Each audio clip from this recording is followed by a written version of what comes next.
예수님은 세상의 문화를 거스르는 말씀을 많이 하셨습니다. 세상의 법칙이 아니라 주님의 법칙대로 우리가 살아야 할 것을 말씀합니다. 우리가 믿는 기독교의 진리는 역설적인 진리입니다. 너희 중 가장 큰 사람은 너희 종이 되어야 할 것이다.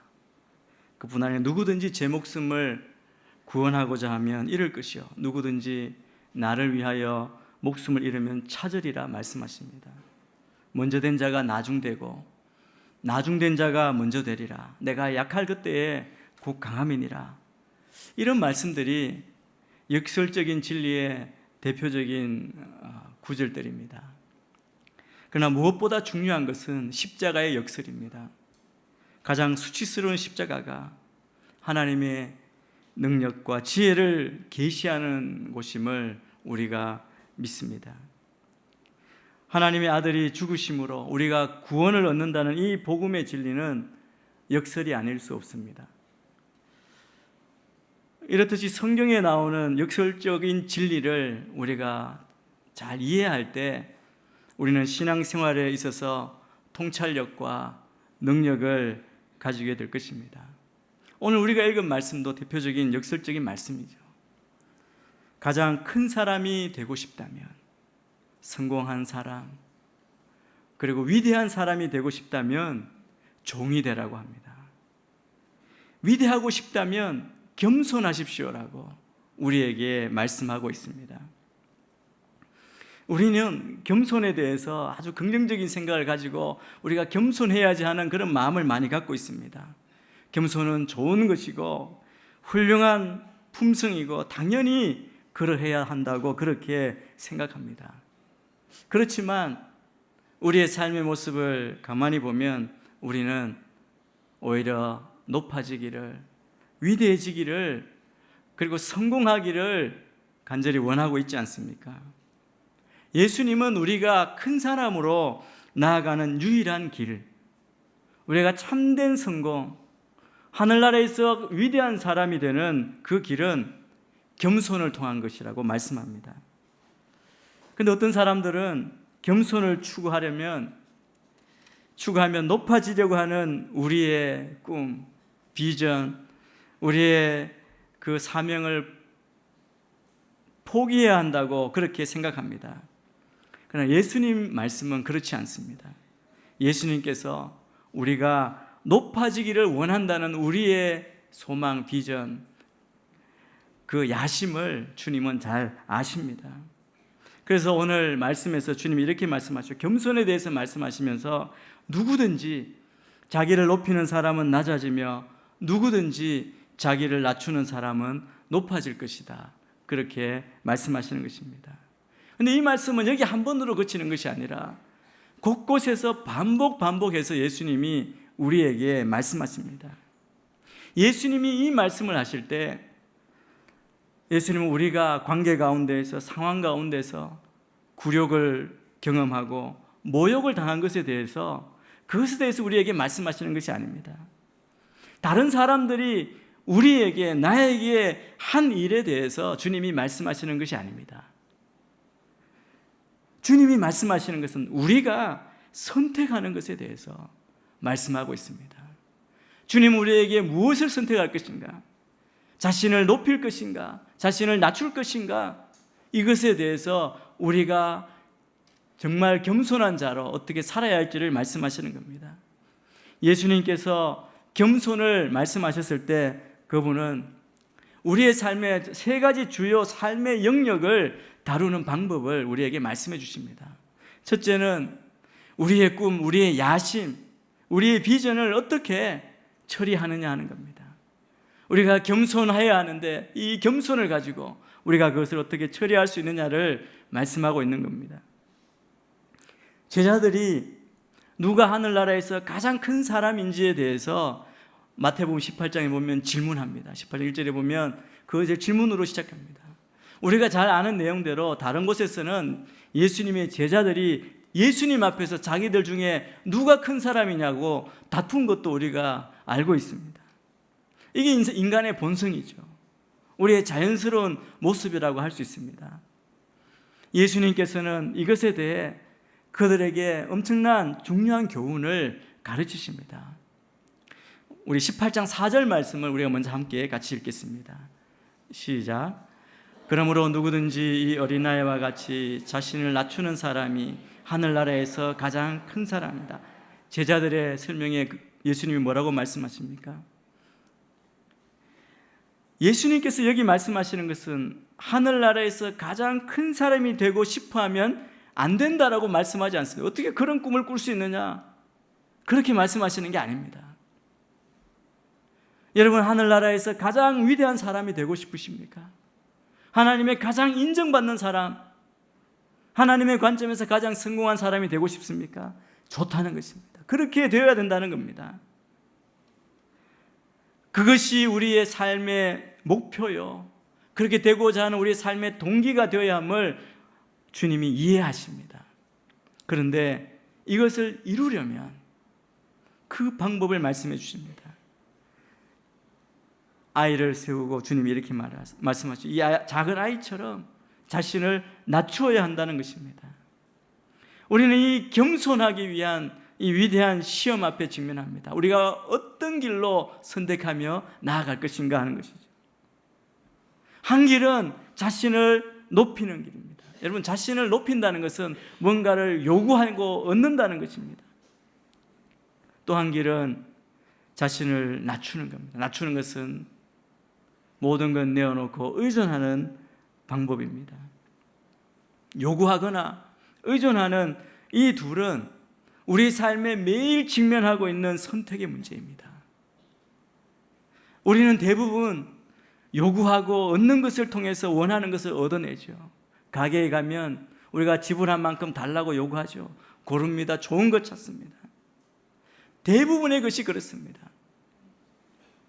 그러나 많은 것을 우리가 요구하고 얻을 수 있는 것 같지만 여기에 문제가 있는데, 그것은 우리 인생의 가장 중요한 것은 요구해서 얻을 수 없다는 겁니다. 행복도 그렇고. 여러분, 우리의 삶에 있어서 요구해서 얻을 수 없는 중요한 것들이 있음을 우리가 잘 알고 있습니다. 근데 낮아지는 아이들은 어떻게 합니까? 아이들은 부모에게 의존합니다. 그것이 그들이 하는 일이죠. 부모에게 의존하는 것에 대해서 불안해하거나 두려워하거나 고민하지 않습니다. 여러분, 위대하게 되는 비결은, 참 위대함, 하늘나라의 큰 사람이 되는 비결은 의존하는 법을 배우는 것입니다. 예수님께서 우리가 여러분이 위대함을 원한다면 아이처럼 되는 법을 배우라고 말씀하셨습니다. 여러분, 우리가 진리 앞에 서서 진실을 인식하고 정직하게 배우는 여러분이 되시기를 바랍니다. 우리는 하나님을 의지해야 합니다. 우리가 할 수 있는 것이 없습니다. 하나님에 의존한다고 해서 우리의 꿈과 야심을 버려야 한다는 의미가 아닙니다. 겸손히 우리의 욕심을, 야심을 버리는 것 의미하지 않고, 사실은 여러분 각자가 인생에서 큰 꿈, 야망을 가져야 한다고 생각합니다. 여러분의 나이가 어떻게 되시든지 우리는 꿈꾸며 하나님이 우리 인생을 향해 계획하신 일을 바라보며, 그것이 야심입니다. 주의 나라를 향한 야심을 품고 나아가야 합니다. 여러분의 삶에 대한 하나님의 계획이 있습니다. 그 하나님의 계획에 대해서 더 큰 야망, 하나님이 계획해 주는 그 더 큰 야망에 우리 삶을 드리는 겁니다. 우리 삶을 맡기는 것이고 우리 삶을 주고 헌신하는 것, 이것이 겸손이 의미하는 바입니다. 그것이 예수님께서 겸손에 대해 가르치신 것입니다. 그래서 여러분의 삶에 현실적인 문제, 여러분의 꿈과 야망이 있다면 이것은 겸손과 뗄 수 없는 참된 하나님 나라의 큰 사람이 되기 위하여 우리가 겸손을 선택해야 하는 이유라는 것입니다. 두 번째, 우리의 삶의 영역에서 주목받고 싶은 욕망, 주인공이 되고 싶은 욕망을 어떻게 해야 하는가, 어떻게 처리할 수 있느냐는 겁니다. 주님은 겸손히 어떻게 우리의 주목받기 원하는 필요를 다루는지를 가르치십니다. 사실은 이 시대 아이부터 어른이까지 우리 모두가 지금 가장 주의하고 깨어 있어야 될 부분이라고 생각합니다. 주님이 오늘 뭐라고 말씀하십니까? 11절 12절 말씀을 우리가 같이 한번 읽겠습니다. 시작. 너희 중 가장 큰 사람은 너희 종이 되어야 할 것이다. 누구든지 자기를 높이는 사람은 낮아지며 누구든지 자기를 낮추는 사람은 높아질 것이다.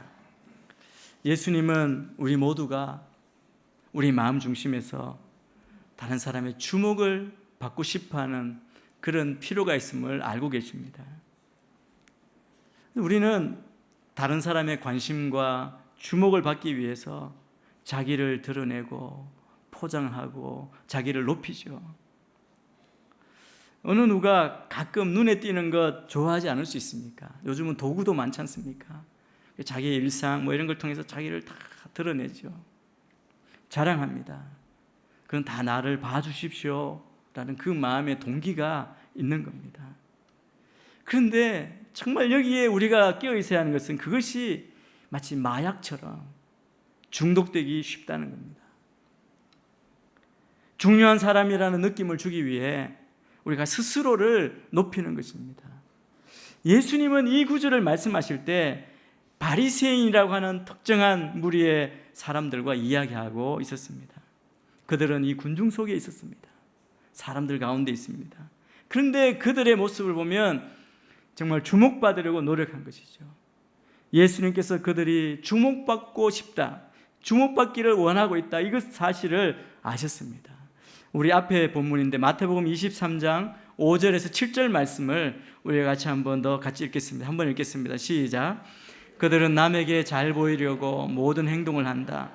그들은 성구 상자를 넓게 만들고 옷을 길게 늘어뜨리며 이제는 상석을 좋아하고 회당에서는 높은 자리를 좋아한다. 시장에 가면 인사받기를 좋아하고 사람들한테 랍비라고 불리기를 좋아한다. 예수님께서는 사람들이 볼 수 있는 모든 것이 있다고 말씀하십니다. 그리고 몇 가지 바리새인들이 행하는 그 몇 가지 예를 들어 말씀합니다. 여기 뭐라고 나옵니까? 성구산자를 넓게 만든다는 겁니다. 여러분, 머리에 메고 다니는 씌운 작은 상자를 말합니다. 그들은 성경 구절을 그 안에 넣어 다니고 어디에서나 하루 종일 하나님의 말씀을 읽고 전하고 묵상하려고 노력했습니다. 그런데 그 말씀을, 하나님 말씀을 담아두기 위해서 그것을 만드는데 바리새인들은 다른 사람보다 더 크게 만든다는 겁니다.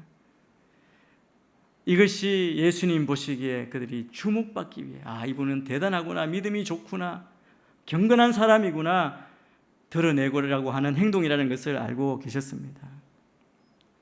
그런데 여러분, 오늘날 우리의 모습을 보면 우리는 아무도 이렇게 하지 않습니다. 그런데 다른 방법으로 자기를 드러냅니다. 우리가 가지고 있는 물건에 작은 로고가 붙어서 그것이 자기의 가치를 드러내려고 합니다. 중요한 느낌을 주죠. 우리가 하고 있는 것이 사람들이 봐줬으면 좋겠다고 하는 일이 혹시 있지 않습니까? 사실 이 바리새인들보다 우리가 더 정교하다고 할 수 있습니다. 우리의 생각을 걸어다니면서 드러내놓고 아무에게도 말하지 않겠지만 누군가 알아주기를 바랍니다. 이 바리새인은 또 잔치에서 상석에 앉기를 좋아한다고 말합니다. 가장 앞 테이블 잘 보이는 곳, 그리고 모든 사람들이 자기 이름을 불러줘야 하고 당신이 거기 있다는 것을 모두 알고 있어야 하는 그 마음을 가지고 있는 겁니다. 또 사람들이 그들을 랍비라고 부르는 것을 좋아한다고 말합니다. 타이틀을 사랑하기 시작하고 그것을 위해 살기 시작하는 겁니다. 이렇게 하면 우리는 관심에 중독이 됩니다. 그런 식으로 삶을 살 수 있습니다.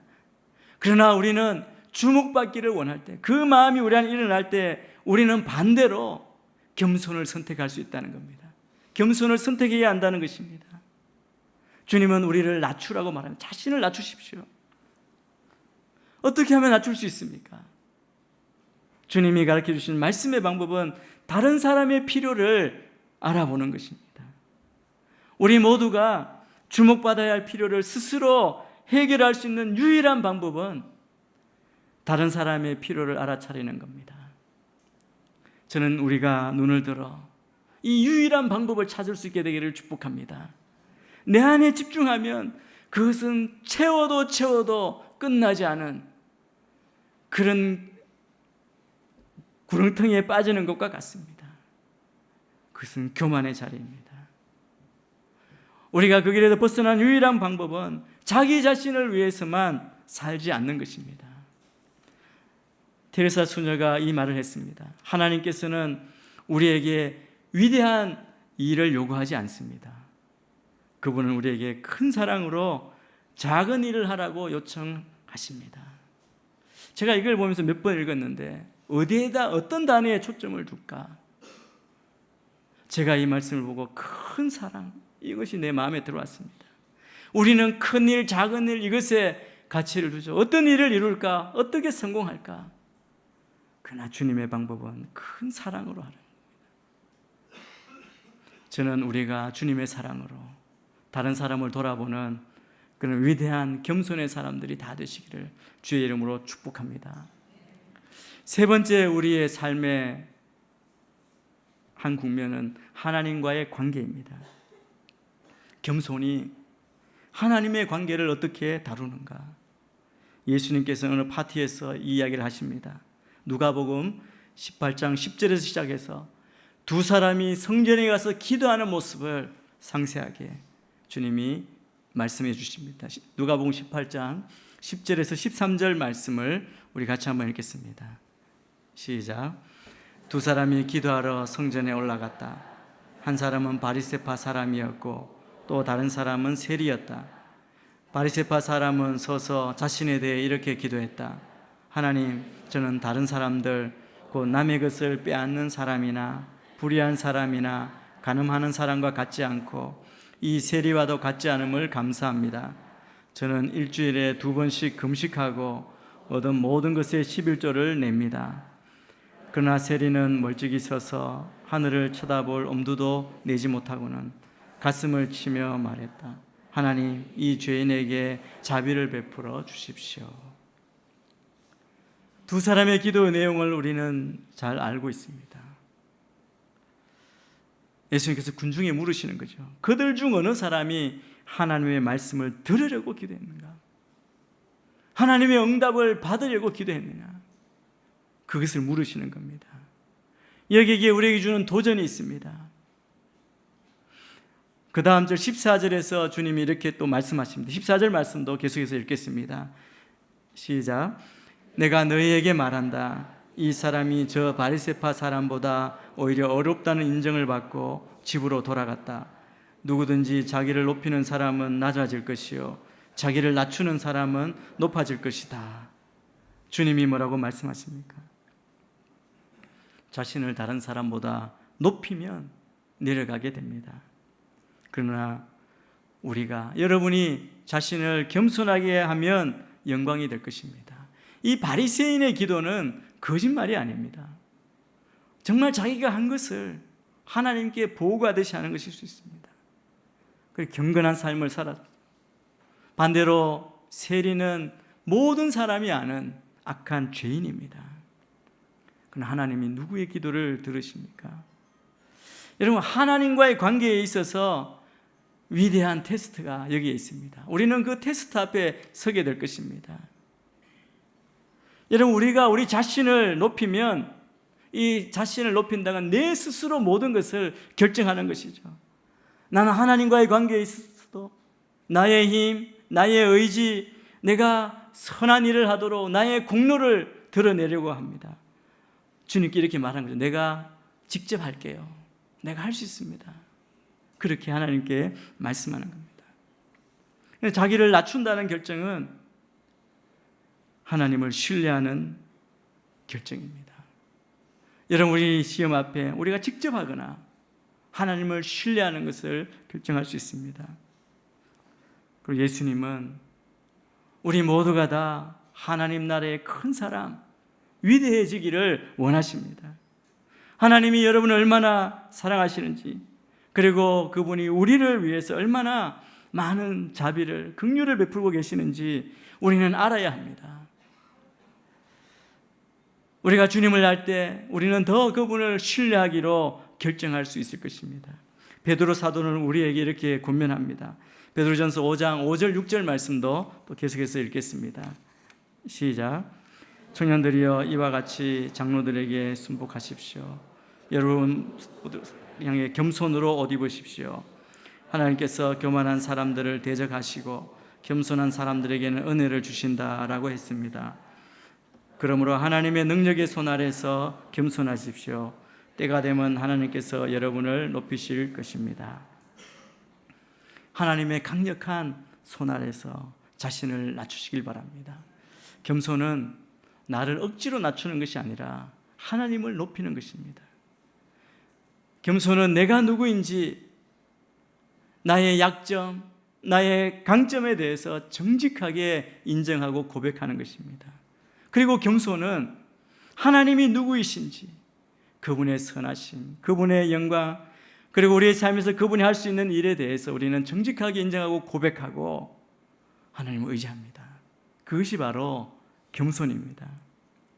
예수님께서 마태복음 11장 29절에서 하나님에 대한 우리의 이 겸손한 이 신뢰가 우리의 삶에 어떤 일을 하는지에 대해서 그 약속을 말씀해 주십니다. 우리 11장 29절 말씀을 또 같이 읽습니다. 시작. 나는 마음이 온유하고 겸손하니 너희는 내 멍에를 메고 내게서 배우라. 그러면 너희 영혼이 쉼을 얻을 것이다. 주님이 뭐라고 말씀하십니까? 주님은 겸손하시다라고 말합니다. 겸손하신 주님께 우리가 그 겸손을 배우라, 내게서 배우라고 말씀합니다. 그러면 겸손하면 우리 영혼이 쉼을 얻을 것이다 말합니다. 예수님께서는 우리가 올바르게 행하고 하나님을 알기 위해서 우리가 애를 쓰고 노력하고 그분께 가까이 나아가기 위해서 노력한다면 영혼의 휴식을 찾을 수 있다고 말씀하십니다.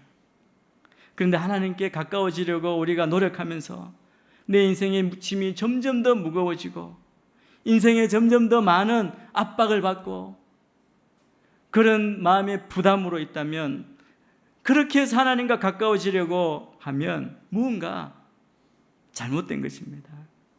예수님께서는 우리가 하나님께 가까이 가면 갈수록 우리의 영혼을 위한 휴식이 있다.